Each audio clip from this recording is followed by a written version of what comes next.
I'm Kathleen Cooling, and I'm with the St. Helena Historical Society Board of Directors, and I'm so glad to see everybody here tonight. Before we get started, I have a couple of things. If you have your phone with you, can you please silence the ringer, because we're making a video of this lecture so we can upload it onto our YouTube channel so other people can watch it that couldn't be here today. And also I wanted to call your attention to, there's a new exhibit in our museum, which is the next door down. And that exhibit is opening on Saturday, and the museum is open this coming Saturday, the first Saturday of the month, from noon until 4 o'clock in the afternoon. So please come and see it. It's the history of some of these wellness resorts that we had in the old days, all the waters and the wonderful things that they had going on. So anyway, again, thank you for coming, and I'm happy to introduce our speaker tonight, who is Diane Dillon. A few brief words, although I think everyone probably knows Diane, but I wanted to just go through this because I'm impressed. Diane is the 5th generation of her family, born and raised in the Napa Valley, and she is descended from Conn, C-O-N-N, of Conn Valley fame. And her uncle made the first set of the Bale Mill grist wheels, the stones, and he made those in the 1840s. After attending Napa College, Diane earned her bachelor's from UC Santa Barbara, her master's degree in library and information science from UCLA, and her law degree from UC Davis. She practiced law in Napa County for 26 years and was a certified specialist in estate planning, probate, and trust administration. Many of you know her as our representative on the County Board of Supervisors for 20 years. She was the first woman to represent our district, only the 4th woman to ever serve on the Board of Supervisors, and the first woman supervisor in Napa County to enjoy more than 1 term in office. So hooray for that. So although technically retired, Diane is very actively engaged in community service and in many aspects of Napa County history.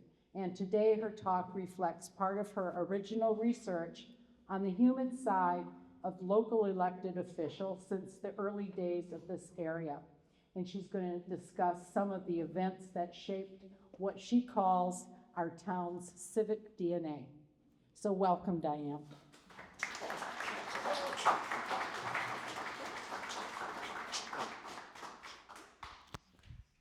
Thank you, Kathleen, and thank you all for coming. It's so nice to see so many familiar faces. I somehow am more nervous doing this than I ever was as supervisor, because this is a crime of passion, I think. And you'll see at the bottom of this slide, it says, thank you to the St. Helena Historical Society for photography, photos. Thank you, Miriam. And Shannon used ChatGPT to enhance a couple of them. Otherwise, you wouldn't be able to tell almost who it is. The city of St. Helena kindly sent me a copy of the seal, which we don't see often, and it's not on the city website for good reason. And I used a lot of information from newspapers.com, which I hereby acknowledge. So with that aside, I want to start by saying how I got into this. I retired from actively working after all my life in December 2022.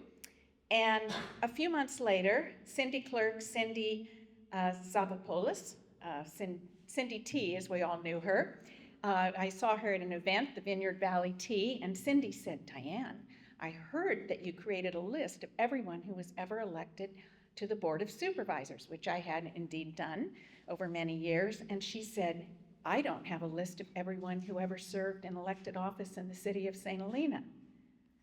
Wow. So that's what got me started on this project. And What I found astounded me, and I started taking notes. I was preparing a chart. A version of it is over there. You can see after I finish my talk. But out in the right column, which I haven't printed, I started taking notes about all the times in the newspaper where it said, most hottest contested election ever, worst times in St. Helena. I mean, it was repeated often. And so I was really amazed by that. And that is an unfinished product, the chart, because when I was asked to do this talk, I thought, well, I better make sure that everything on the, use the chart as reference. And unfortunately, I found some things that needed to be changed. So I'll be sending that to April. April, yes, the new clerk. So I'm a firm believer in context before you start talking about anything. And so I think the first thing we should be talking about with regard to St. Helena when it was founded is its context. 1846, we had the Bale Mill. Lynn Weber, in her wonderful book, Early Napa Valley, details how St. Helena came to be. There's no St. Helena village or town until 1854, but before that, we had White Sulphur Springs. So the first thing that was really here in 1852 is White Sulphur Springs. In 1853, we had a few families in Pope Valley. We had a few families living up and around the Bale Mill. But in Pope Valley, they established a church in June 1853, and they created a little tiny town called Wardner that existed briefly. And the road from Pope Valley came down Old Hound Mountain Road to Pope Street.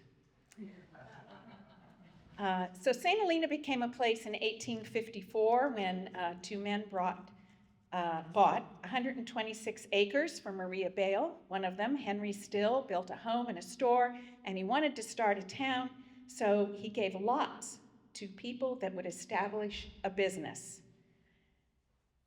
And St. Helena grew from there. I think another contextual point is who was here, who was in St. Helena. On the Board of Supervisors, we didn't have anyone who was born in California elected to the Board of Supervisors until the 1890s.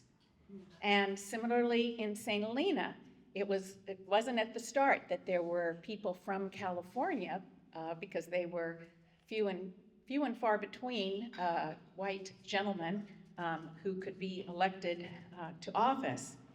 That's why the Native Sons Association, Native Sons of the state of California, became such a big deal at the turn of the century, because all of a sudden you had all these people that had actually been born here and were native sons. So just a footnote about that. Another thing I wanted to touch on, I had somebody ask me a few months ago, well, what did we do before we were a city? Before 150 years ago, who did we vote for? And my answer is customarily, well, we were like Angwin or Pope Valley. We had a county supervisor that represented us for anyone who lived in what was to become St. Helena. That was our representation. We had 3 townships. We were in the Hot Springs Township, which was basically from Rutherford north. And we started growing in 1854, and between 1850 and 1880, we went from Henry Still to 1,339 people in basically 30 years. However, the voters were still a small group. No women. Everybody had large families back then, more so than today. So that 1,339 people translated to a few hundred men who, over the age of 21, who were the voters. What happened around 1876 was people wanted local control. It was a significant population, not as significant as Napa. Napa had 3,500 people, twice as many. Napa had incorporated in 1872, but this was a happening thing, local incorporation. Healdsburg, Santa Rosa, Vallejo, Susanne City, Woodland, Cloverdale. In the prior 9 years, all of those places had gone through the incorporation process, and Ukiah was going through it. The legislature only met every other year, so you had to do it in 1872, or wait till 1874, or wait till 1876. And I know this will come as a surprise to all of you. In 1874, St. Helena came really close, but they didn't have consensus, meaning a favorable vote. Shocking. So I really want you to note the seal. The seal says incorporated March 24th, 1876, reincorporated May 14th, 1889. And we'll get to that in a second about how it is that we got reincorporated. I would say that this is where my thoughts about DNA started. A big issue in California's early history is that we, as everybody here probably knows, we were a big melting pot. And we had a constitution that reflected that. We had townships, which are a very New England concept and very foreign concept to people from the South. We were one of, maybe, I don't know if we were the first state, but when I went to law school, there were only 8 states that had community property. And having community property was a Spanish law or Mexican law concept, which was adopted by the Constitutional Convention in California. So we were diverse in that regard.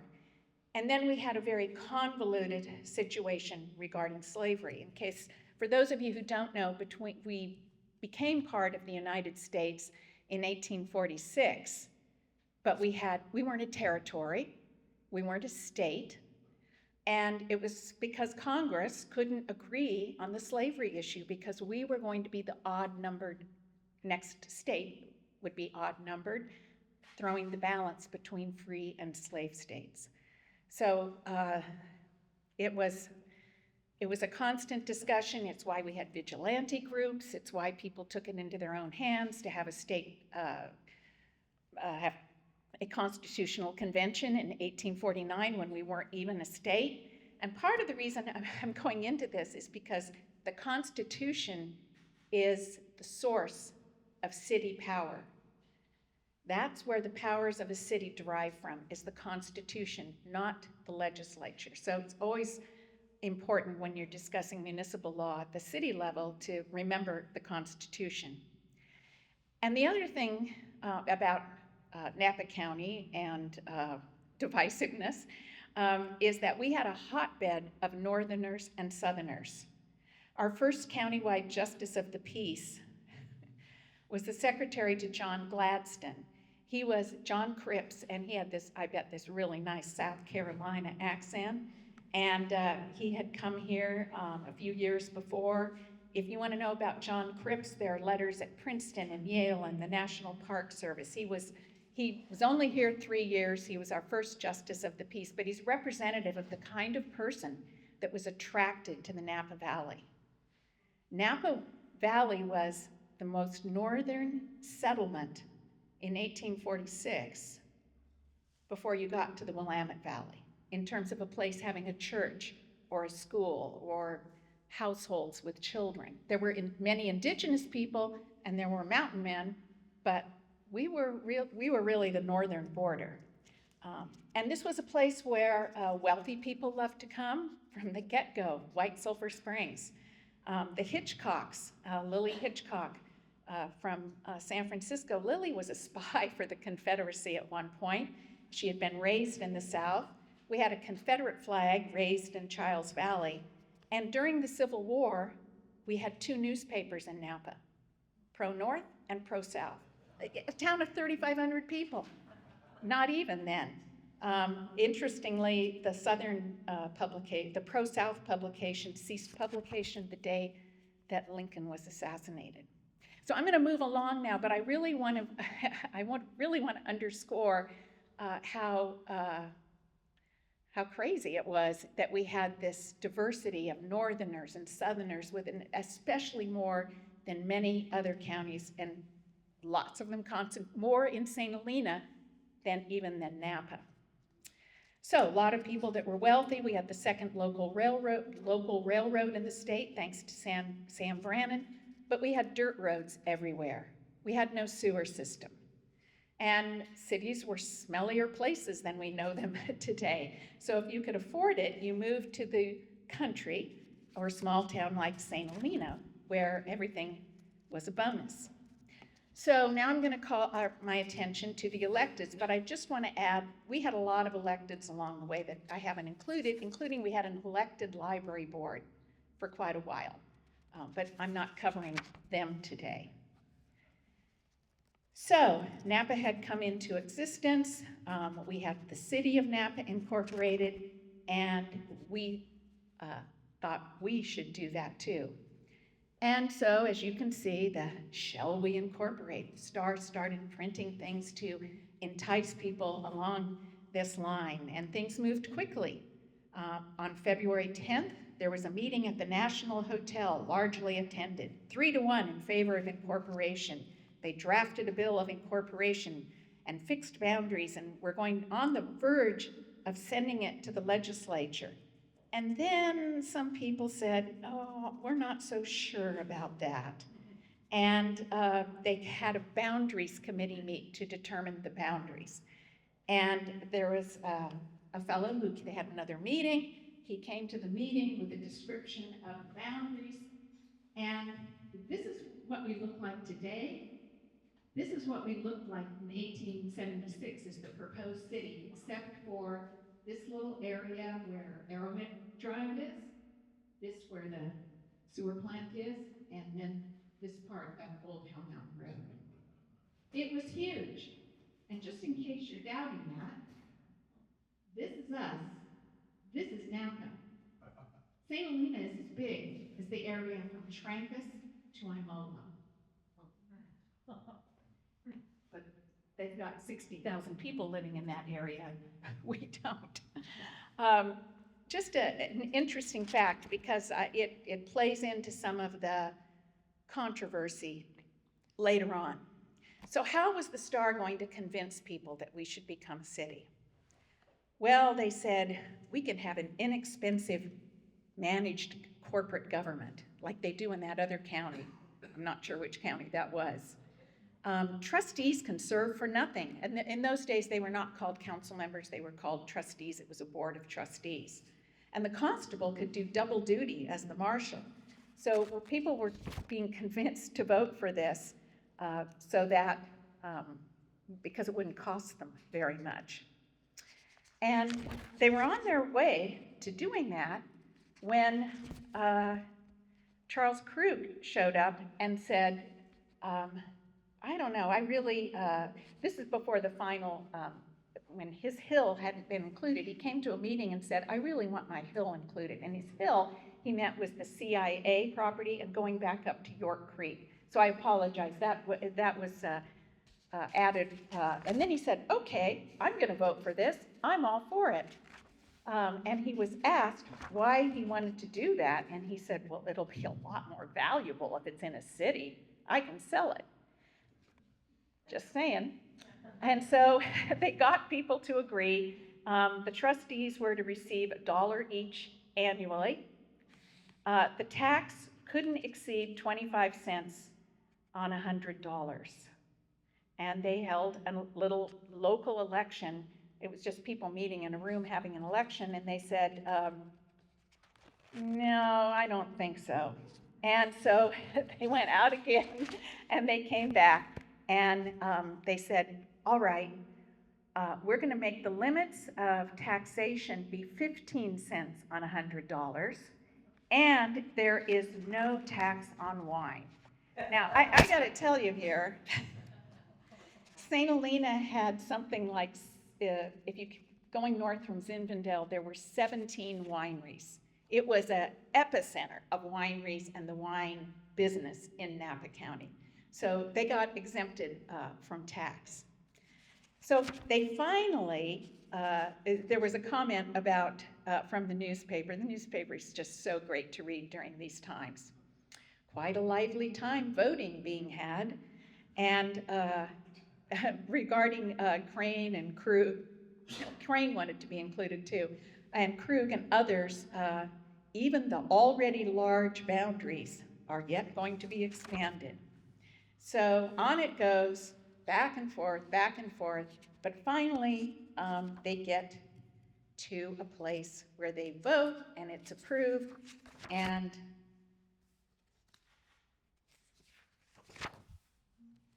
off it goes to the legislature. And that part was pretty simple. There were some local people who went up to Sacramento and lobbied, but they took it to Sacramento. This was March 4th. The bill got introduced March 24th. It was signed. We were a city. And 2 months later, the Board of Supervisors said, all right, road district number 19 is in the incorporation limit, off our books. We don't have responsibility for that anymore. And so they had a notice of election. Things were pretty informal in those days. At the county level, you had to run on a party system. You had to have the local Republican Party nominate you if you wanted to be supervisor. And it was that way until pretty much into the early 19th century. But at the city level, I haven't yet ascertained how it seems like from the newspaper, a bunch of people would show up and nominate.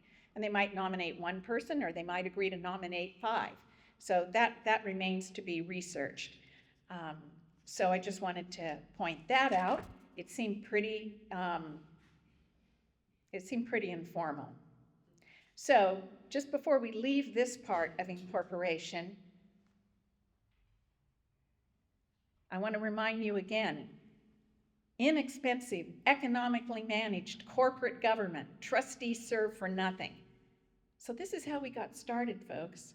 It was all going to be inexpensive. It didn't need to be expensive. The trustees were going to serve for nothing, and the constable was going to do 2 jobs. Tell me if this does not sound familiar.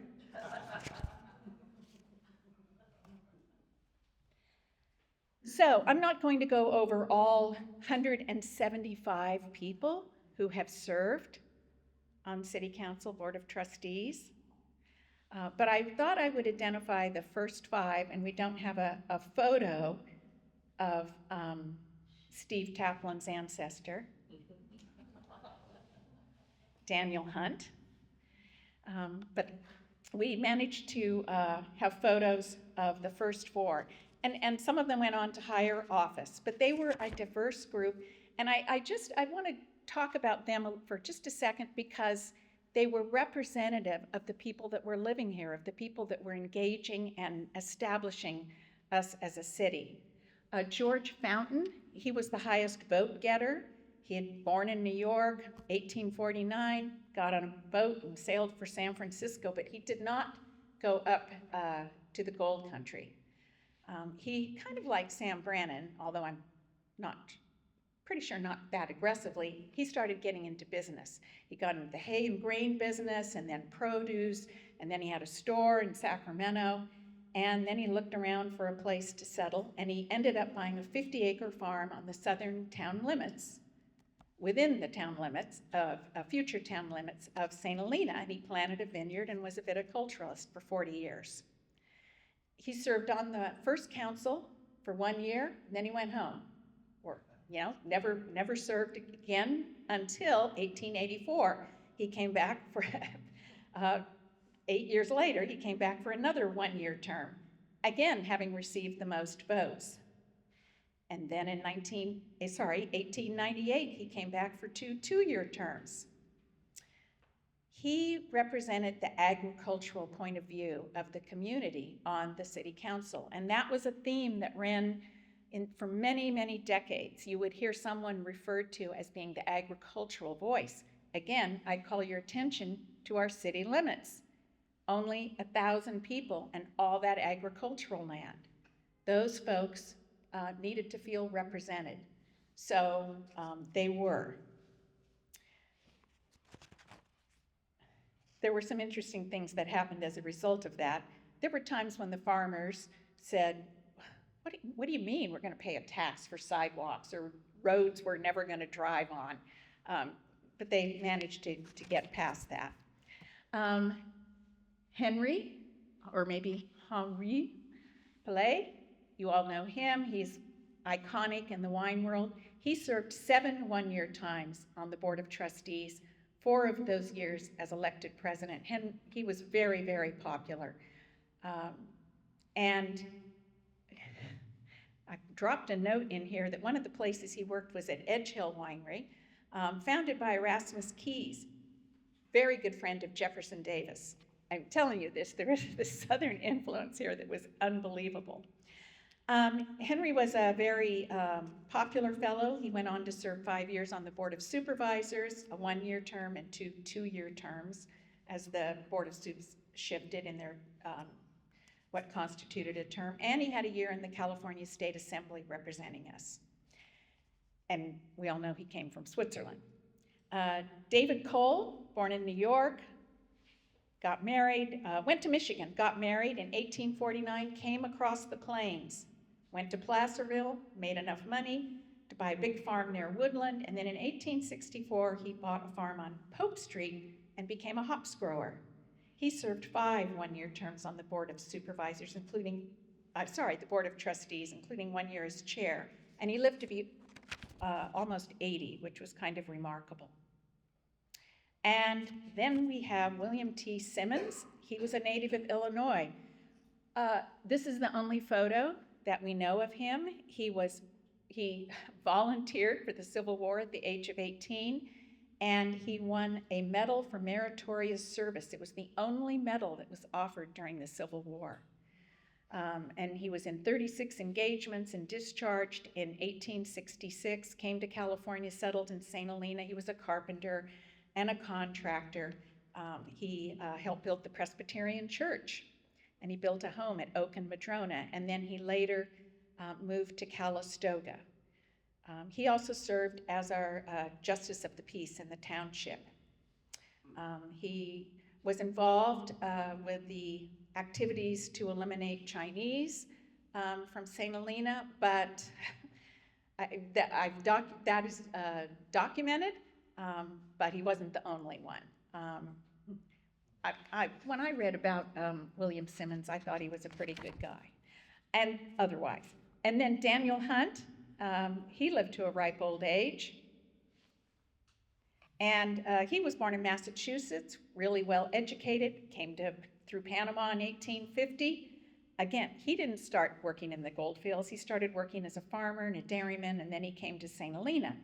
And he was the sole anti-incorporation person elected to the Board of Trustees in 1876, and he only served 2 terms. But he did so much else in the community. He built the large stone building at Main and Hunt Street. His sister came and married a Taplin, and we're all glad she did. And he did not have any children. At his death, he'd sold his property, but he still owned his home place of 56 acres, which was Hunt's Grove Park. So these were the 5 people who were on the first Board of Trustees, all with somewhat different experiences, and not unlike what we have today. The 5 people who sit there aren't all the same in terms of their background, and I think it's even more interesting to contemplate how that must have felt in 1876.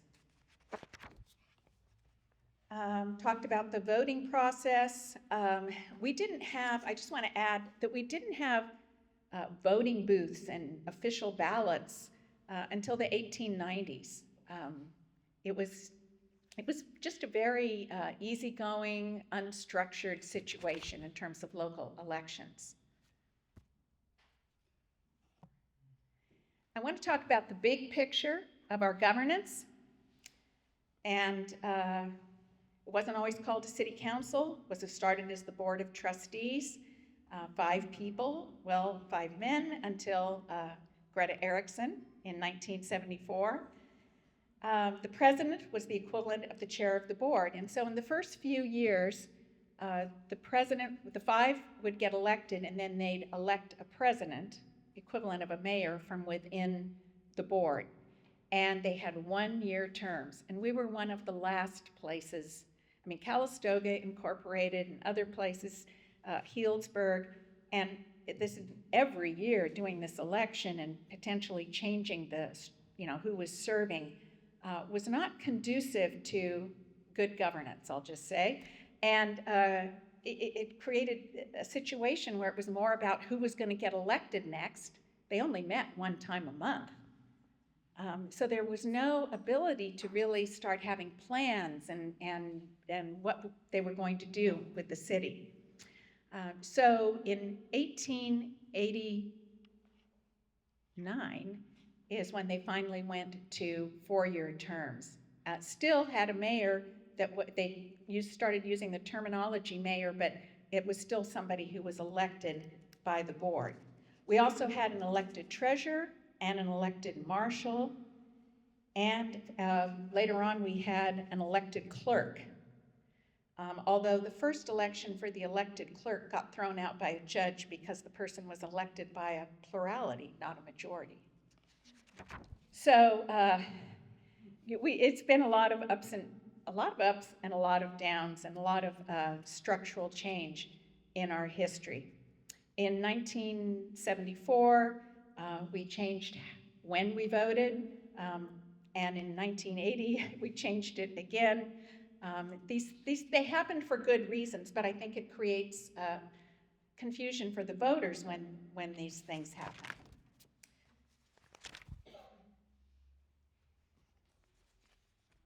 So I'll get back to our history. Whoops, I guess I hadn't told you to move forward. I'm so sorry. Okay. No, we're good. I'm sorry. Yes. There's another one we haven't. Yeah, okay. Well, I don't know what happened to that. We needed to do the reincorporation because we were operating under a set of rules that was, it just wasn't conducive to good government. And so at the state level, they created what are called general law cities. And all of our neighbors started changing to be under the general law. But our group of representatives, they didn't want to do this. And there should be a slide that says the charter fight. Is that it? Okay, that's it. We had the charter fight.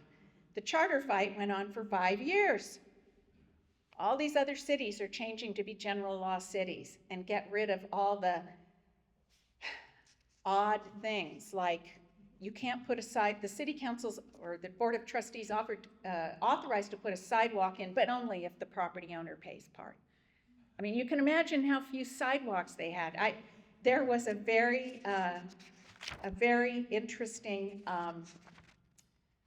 article in the newspaper. It's over half a page. It's almost 2/3 of a page. It was written by the town attorney, and he went at the time, and he went through everything in the 1876 charter and explained why it was crazy. A residency to vote was 30 days. He said, no, it should be a year. The marshal was the policeman, the assessor, the poll tax and dog collector, the pound master, the road master. Internal conflicts. Town attorney duties. The trustees could appoint him, but were prohibited from assigning duties. The town attorney was just supposed to, I guess, recommend things. Special meetings. The president has despotic power. 3 members can meet without telling the other 2. There are pages and pages of examples I could go through.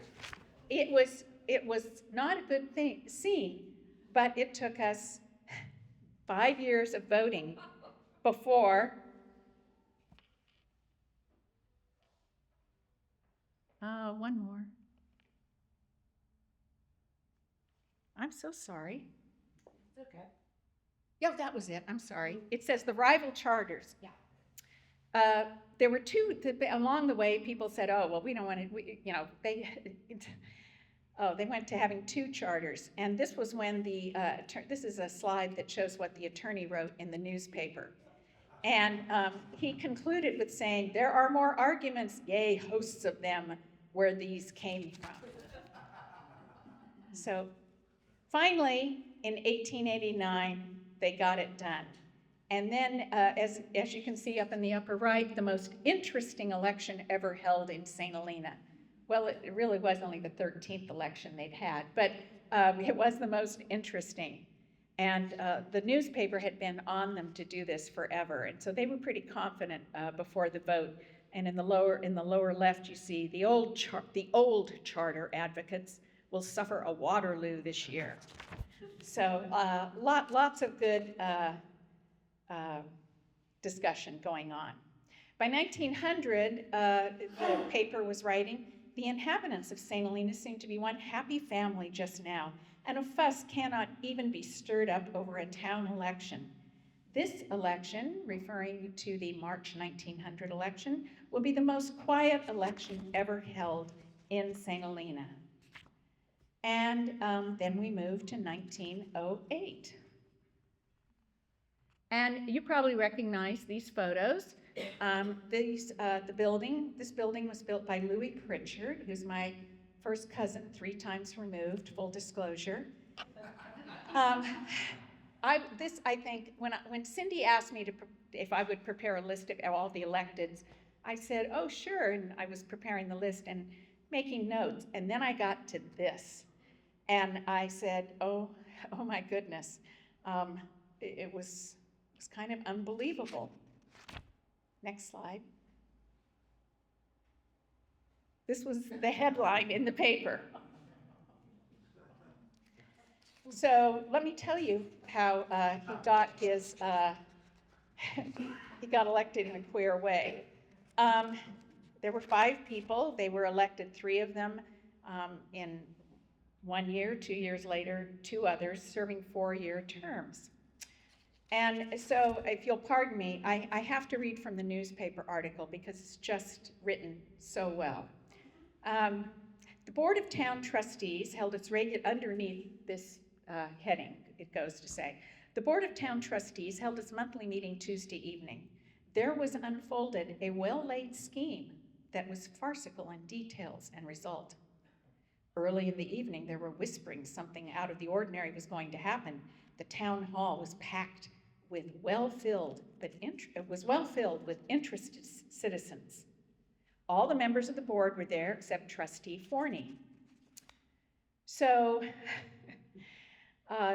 things move along, and all of a sudden, the first scene of the evening's real performance opened with the reading by the town clerk of Mr. Pritchard's resignation as town trustee. They had had the vote a couple of days before the election, and everybody knew who had won, and he had not won. So he was still sitting there because they hadn't declared the people who had been elected as the new town trustees. So he's sitting there and he resigns. And Graff makes a motion to accept the resignation. Kohler accepts. And then Graff nominated Mr. Mooney to fill the vacancy. There fell upon the hall a silence, which was finally broken by Mr. Graff, who moved for a roll call vote. There was no second, so Mr. Mooney's name was withdrawn. Trustee Kohler moved to elect Mr. Chin, who was in the audience, to fill Mr. Pritchard's place. Graff seconded, and so Mr. Chin became the trustee. All this time, Mr. Pritchard is still sitting in his seat. He hasn't left the table, although, as the newspaper said, he was no longer a trustee. Just then, clerk found a letter on the desk before him. You can't make this stuff up. From whence it came, he knew not, but upon breaking the seal, the envelope was found to contain the resignation of Trustee Forney. He had 2 more years left in his term. This was read, and upon motion of Trustee Graff, seconded by new Trustee Chin, it was accepted. The latter, Mr. Chin, looked at the communication and with grave dignity said, "Yes, the resignation is to take effect immediately." And then he nominated Mr. Pritchard to fill the seat. Trustee Kohler said, "Well, Pritchard's been a good trustee, but I don't see any reason for hasty action." Then followed a painfully long silence, finally broken by Mr. Chin, who seconded the nomination of Mr. Pritchard. They had a roll call vote, and he was sworn in, and the curtain dropped. Trustee Chin then inquired about pay, the salary, when's that going to happen? And he was informed that instead of receiving a salary, it was customary for the new members to treat the others. And they thus adjourned. After the meeting, small groups of men expressed their disgust at the raw methods that had prevailed and wondered what hand had guided in the transaction. It has since come to light that the proprietor of the Peerless Saloon, a recent comer to St. Helena, unfolded the plan whereby the defeated candidate might get even with their opponents. I hope as far as I know, I've read the newspaper for every election that happened over the 150 years, and that's the worst thing I ever found. So it was kind of embarrassing to have it be a relative. It spoke to what they were capable of.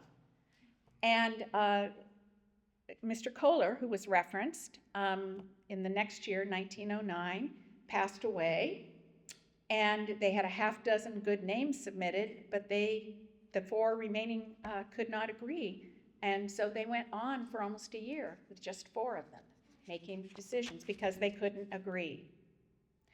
Meanwhile, people are saying, I'd run for trustee if I got paid something.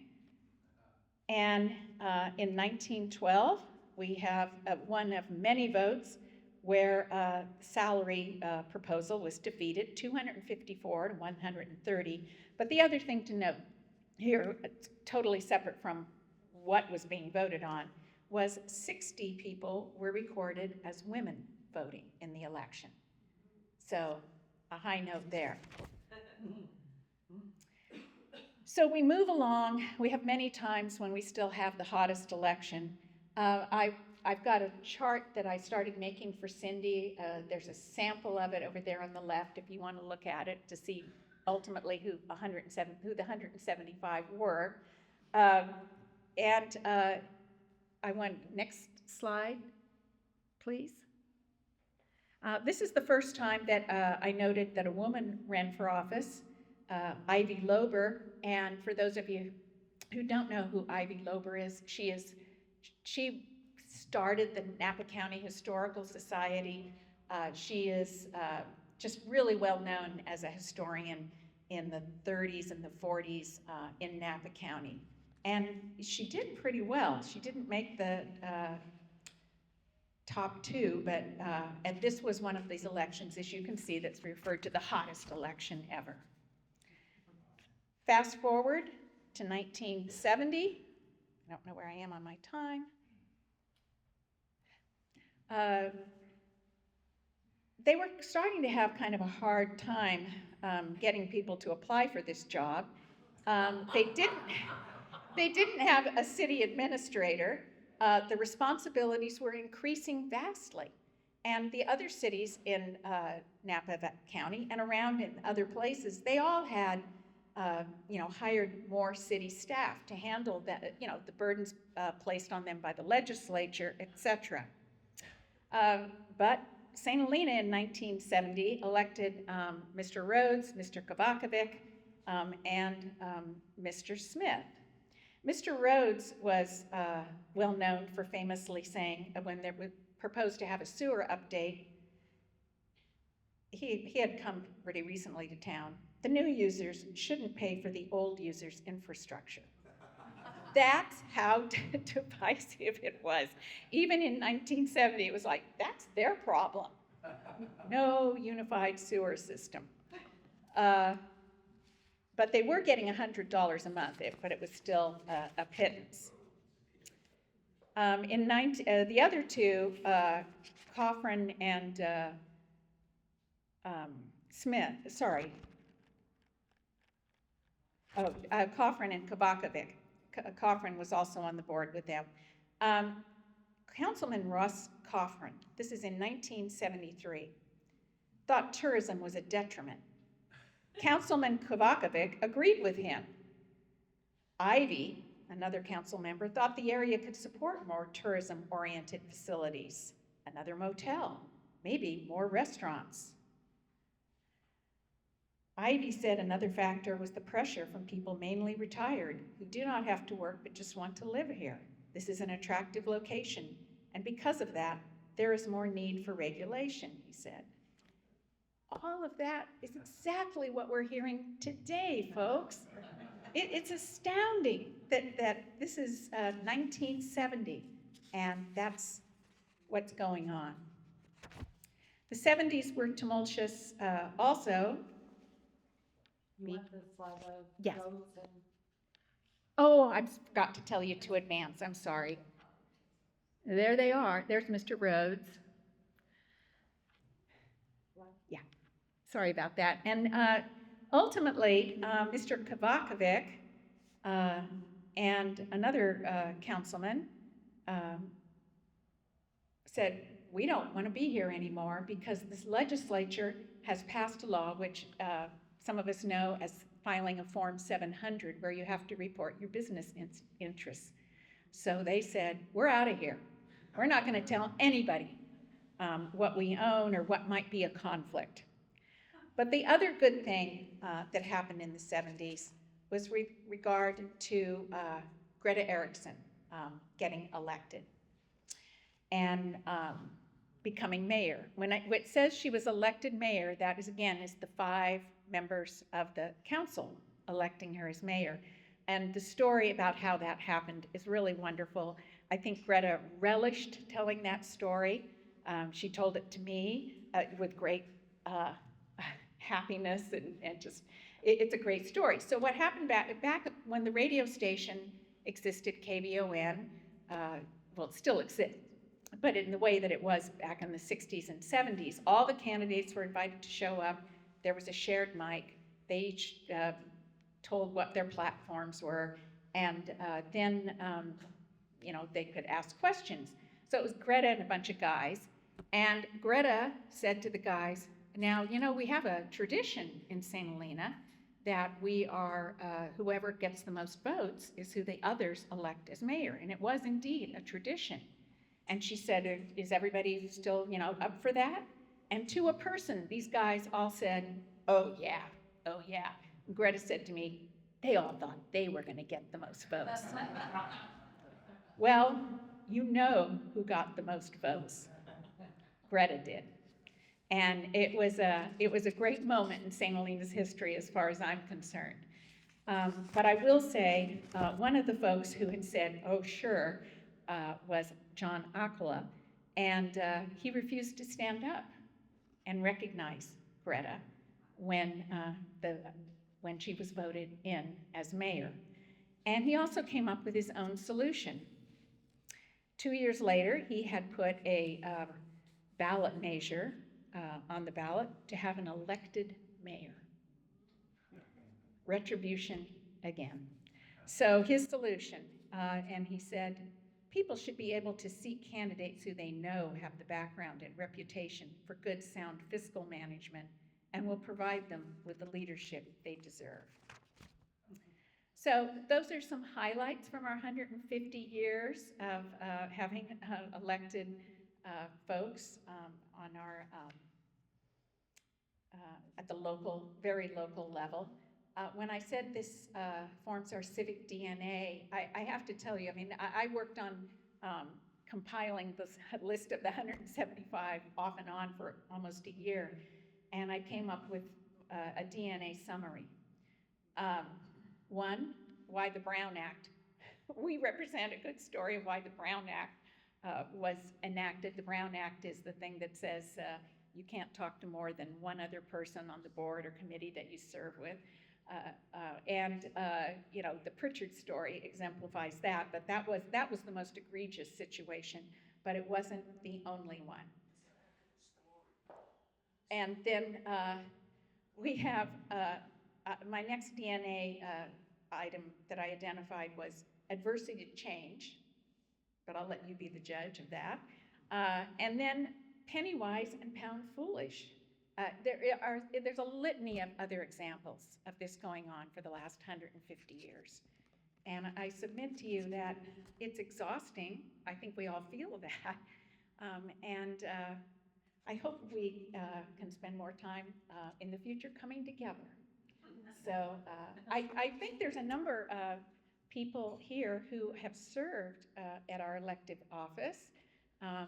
And yes, please stand up so I don't have to embarrass myself by not remembering Lester Hardy's name. Whoa!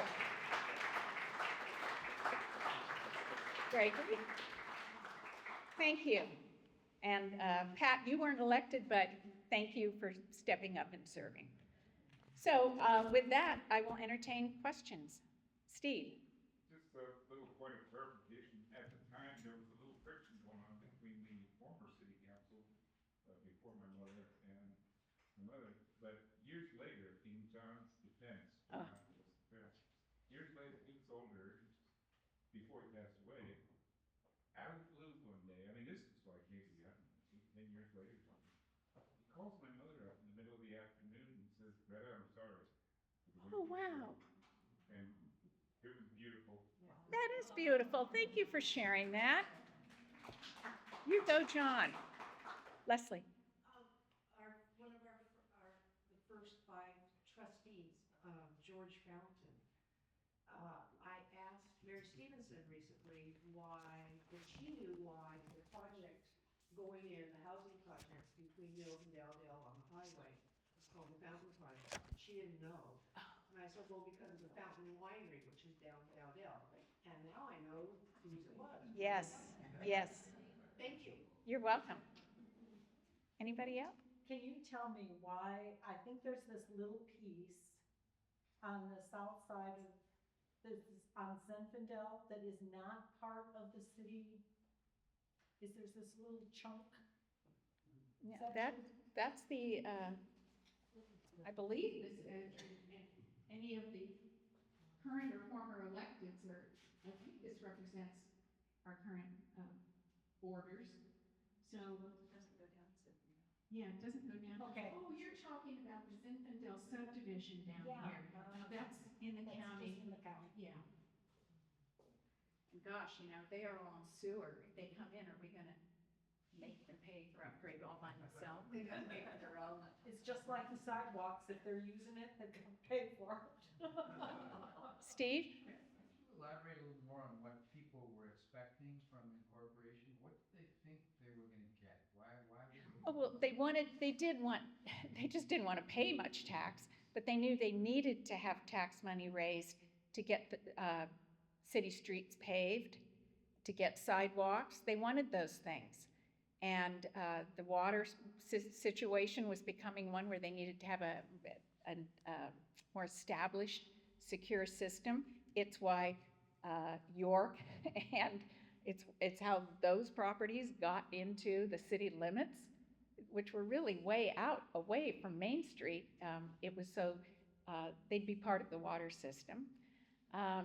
There were lots of good reasons to do it. They just got a little conservative in how much they wanted to spend doing it.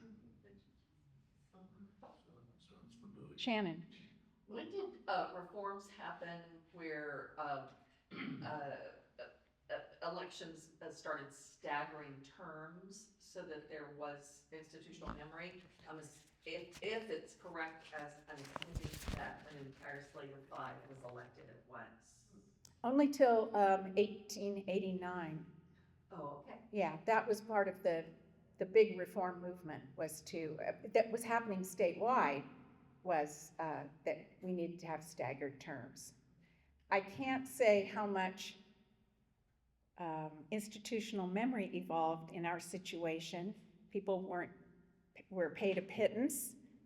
They were farmers or had owned a store or had jobs and it's such that they couldn't devote a lot of time to management. And I think that's why we have 175 people in a very short time serving in this capacity. There was a lot of turnover constantly. Well, and just following up on that, do you have handy in your brain when, when did it go from the trustees like actually running things or being in charge of a department or so to there being a city manager and a different form of government? Well, Yountville started in 1976. Calistoga started in 1978. In 1983, we had an acting administrator. I found that, and I believe Gene Armstead was hired in about 1987. Again, there's a DNA problem here. It took us a long time to come to the place where they were. So, Miriam?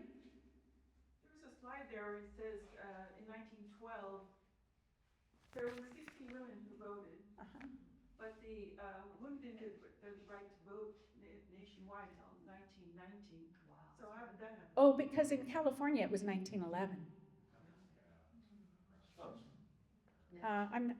Why did you decide then you talked 50 years ago with that Greta's election? Because I didn't want to talk about people who were living. Just curious. I made a vow to myself, Jeff, when I retired. I was only going to work on history for these very reasons. None of these people are talked back.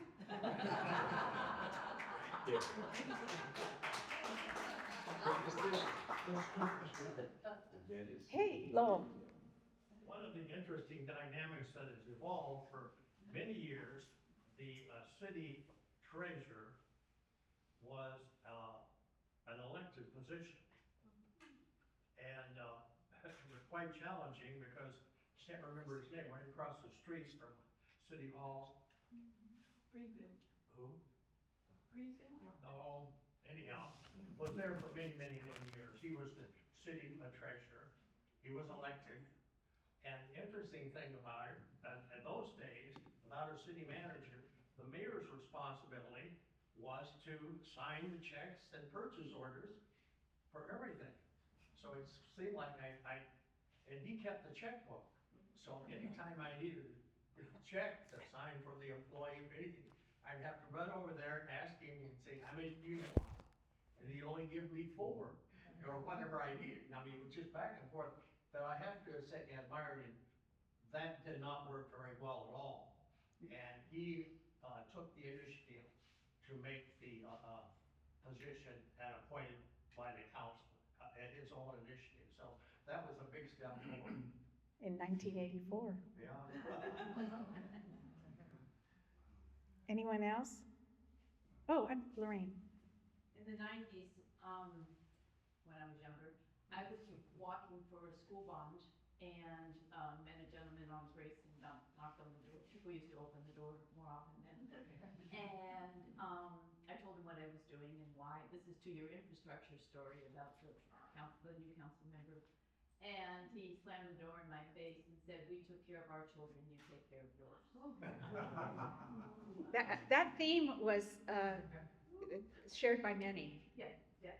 But my question to you, Yeah. Diane, is being the historian, we believe we teach our children history so that they can learn and not repeat the same mistakes. How can you help us? Well, I think by sharing this information that certain things don't work. That's my takeaway from studying this. And sooner than we have been accustomed to doing things, it's time to move on to a better way of doing things. And that's my takeaway from this. Chris? Would you recommend that we name City Hall Greta Erickson? I'm going to stay clear of that. Take a vote and screw 'em. Yeah. Yeah, I'll vote for that. No. Yeah. Gregory? Regarding the city treasurer, I think Perry Blake was succeeded by Tom Cottrell, who was succeeded by Cleo Minnie. They were, at least Cottrell and Minnie, I think, were both elected. But then in the early 80s, the council learned that hundreds of thousands of dollars were not being invested in interest-bearing accounts. They were in checking account, non-interest-bearing. And the council put it on the ballot. Strong vote supported it, and it narrowly passed to make that treasurer's position switch from elected to appointed. And interviews were held, and Tom Clark was the first non-elected treasurer who served. He was from Napa Valley. He served for several years. And then it became what it is now. I'll look forward to your verification of those asserted facts. I was the one who said, let's put it on the ballot. This is ridiculous. Okay. We gotta get money for our investment. It was a problem having the treasurer position be elected because they paid a pittance. The person had to have another job. Something I read along the way was about how one guy who was serving as treasurer had been elected. He had to take the books home every night to work on them because he didn't have time during the day because of his regular job. And then when the finance person would want the books, they were at that guy's house. It was not good. Shannon? Well, all this talk about the elected treasurer position had me look for something that you wrote a few years ago, and she is probably in your spreadsheet, but she wasn't elected trustee, but the first elected woman was elected treasurer, Cora Pettit, from 1913 to 1920. There was a female treasurer. That's right. And we also had way back when, I think it was the clerk position, there were two situations where I think Cora succeeded her husband. Yeah. And the same thing happened with another position. And they were pretty upfront, those couples, about, we were working on this together. So when the husband died, the wife became the very appropriate person to step in those two situations, and thus became the first two women much earlier than Greta, elected to a city office. Yeah, she was succeeded by Mrs. Metzner, who is, yeah.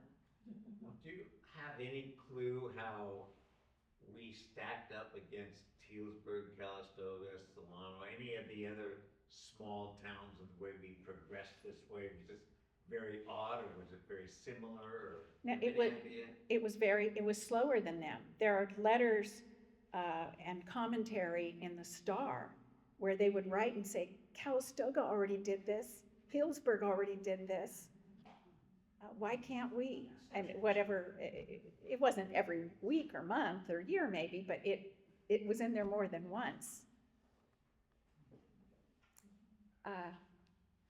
Just to follow up on that, are you not reporting to me? I don't know. Paul, and then Sorry. I'm Steve. curious about, this interesting thing about the Confederates, Northerners, and all that interaction going on.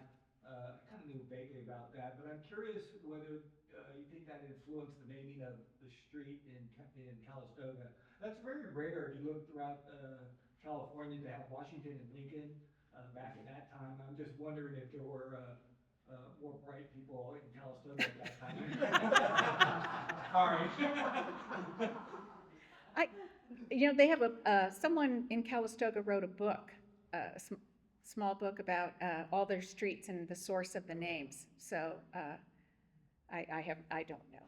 And then the other question is, how come people don't talk about Henry Still as much as he should be talked about? Is there not a lot of information out there, or source material? I don't think there's very much on him at all. I've looked, and Miriam, he kind of vaporized. Lynn Weber has the most information that I've seen on Henry Still. And it's pretty short. I think it's not like he made money. He gave away lots. He wanted there to be a city. Steve? I just wanted to thank you for doing this, because it must have taken a lot of work. And as a member of the Helena Historical Society, I think it made history come alive in a great way, because you're good at it. Oh.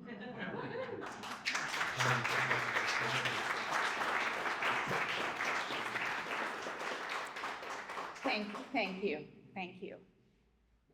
I'm sorry. Yeah, I sent to Mary Ann quite a while ago, something about Henry Still, and using Lynn Weber's source from her article, I think it was from 2004, I found I went on FamilySearch.com and I searched for his name, and I also went through the California Digital Newspaper collection, and I found that Henry Still died in Sacramento on July 18th, 1886, at the Sacramento County Hospital. He was buried in a cemetery, New Helvetia Cemetery, but that cemetery was removed in the 1960s for what's now Miwok Middle School. So we do not know where his remains are now, as far as I researched. Interesting, thank you. Yes, John? Yeah, speaking of Lynn Weber, I was talking the other day of another example of your early disunity here. What a nice word. But you mentioned somewhere in there about the early voting where they had to publish in 2 languages. And we had a regular and a German as well as, I guess, German at that time, and regular. And I wonder how long that went on for since you've gone into this archival material. I don't know, but They had 2 languages, available in voting. I'll have to look into that. I can say that the first Constitution, until it was revised in the late 1880s, was a bilingual constitution that required California to be bilingual in Spanish. Well, it came in as a state, came in. That was as at the state level, yeah. A lot of locals were against World War I. They were on the German side, The other interesting thing, and then I'll get to, just if you'll indulge me, Lowell, in doing a chart like I started and what it needs is to be checked against city resolutions, which is a quite laborious task I haven't engaged in. But you can definitely see patterns that seem to match the economy of where there is not a lot of turnover. It's really striking, like from the late 1930s to about 1950, it's very tight. There's not resignations and appointments, and they've got a world war to deal with, and so that shows up when you chart it, and it's something I hadn't thought about before. But go ahead, Lo. Well, St. Helena still is a general law city. Yes. And by and large, most of the major requirements are established by state law. We have relatively little flexibility ourselves. There are certain things we have flexibility, but it's just amazing how much the general law. And we had a very recent example of that. And when a proposal for a parcel tax came up, 3 years ago was it? 4 years ago? And the proposal was that to pass a parcel tax, you had to be an incorporated, not a general law city. Oh, a charter city, yes, yes. And that failed. Yeah. Pretty dramatically, as St. Helena once again, which showed there's kind of a determination, we don't want to change things much ever. Yeah, Napa is a charter city, and there are a number of cities in California, but it's not a majority by any means that are charter cities. All right, well, thank you all for coming. Oh.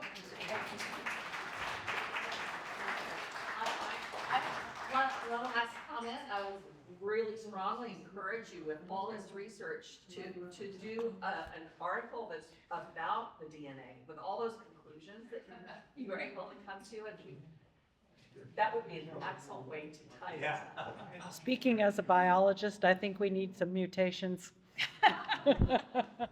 Anyway, thank you everybody for coming.